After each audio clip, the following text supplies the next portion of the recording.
কালীঘাটের মা শুভেন্দুকে দিলেন পদ্ম। ভবানীপুরে জোর কদমে প্রচার শুরু করলেন শুভেন্দু। এদিন মন্দির দখলে নেয় কেন্দ্রীয় বাহিনী। ব্যাটলফিল্ড ভবানীপুর। শনিবার কালীঘাটে মায়ের কাছে পুজো দিয়ে দিন শুরু করলেন বিজেপি প্রার্থী শুভেন্দু অধিকারী। একদিকে যখন রেড রোডে ঈদের অনুষ্ঠানে বক্তব্য রাখছেন মুখ্যমন্ত্রী, তখন মা কালীর কাছে পুজো দিলেন শুভেন্দু।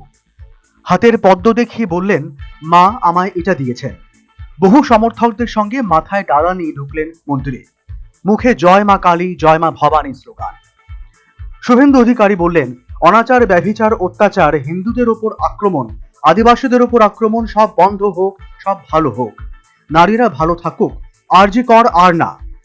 দেবদেবীর মূর্তির ওপর আক্রমণ আর না। গেরুয়া বসন পরা সন্ন্যাসীদের উপর অত্যাচার আর না। গীতা প্রচারে বাধা দেওয়া আর না। মা সবাইকে ভালো রাখুক। বাঙালি হিন্দুর হোমল্যান্ড। পশ্চিমবঙ্গের ভালো হোক। মা আমাকে যেন সেই শক্তি দেন। মা এটা দিয়েছেন আমাকে।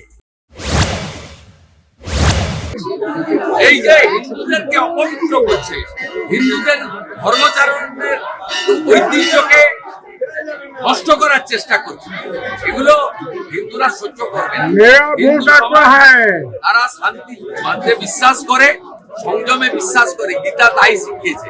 তার মানে এটা আমাদের দুর্বলতা নয়।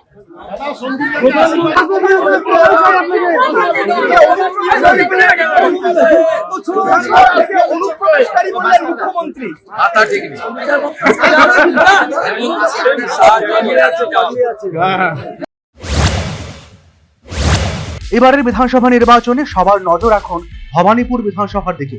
মুখ্যমন্ত্রী মমতা বন্দ্যোপাধ্যায়ের বিরুদ্ধে ভোটের ময়দানে নেমেছেন শুভেন্দু অধিকারী।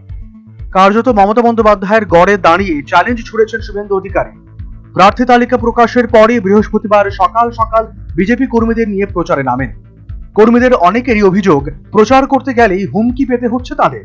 শুনেই ভবানীপুর থানাতে যান শুভেন্দু, পুলিশকে হুঁশিয়ারিও দেন। বড় রাজনৈতিক ভোট যুদ্ধ হতে চলেছে, যেখানে মুখ্যমন্ত্রী মমতা বন্দ্যোপাধ্যায়ের বিরুদ্ধে ভোটের ময়দানে বিজেপি প্রার্থী করেছে বিরোধী দলনেতা শুভেন্দু অধিকারীকে।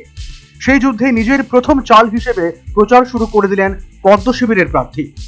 বৃহস্পতিবার সকাল সকাল কলকাতা পুরসভার 70 নম্বর ওয়ার্ডে ভবানীপুর বিধানসভার বিজেপি কর্মীদের নিয়ে প্রচারে নামেন তিনি। প্রচার সেরে কর্মীদের অভিযোগ পেয়ে ভবানীপুর থানাতেও হানা দেন শুভেন্দু। বদলির আবহেই পুলিশকে হুঁশিয়ারি দেন শুভেন্দু। এদিন শুভেন্দু মন্দিরে আসার অনেক আগে থেকেই মন্দির চত্বর ঘিরে ফেলে কেন্দ্রীয় বাহিনী।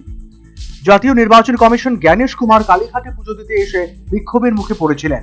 সেই ঘটনার পুনরাবৃত্তি যাতে এদিন না হয়, সেই কারণেই মন্দির দখলে নেয় বাহিনী। ভবানীপুরে প্রচারের প্রথম দিন গলায় মালা পরিয়ে তাকে বরণ করে নেন কর্মী সমর্থকেরা। যদিও শুভেন্দুর প্রচারের পথে তৃণমূলের কর্মীরা মমতা ব্যানার্জি জিন্দাবাদ, জয় বাংলা স্লোগান তোলে। শনিবারও সকাল থেকে সরগরম প্রচার। এখন দেখার ভবানীপুরের মানুষ কোন দিকে যান। উত্তর মিলবে 4 মে। বিথিন সরকারের রিপোর্ট, নিউজ ভ্যানগার্ড।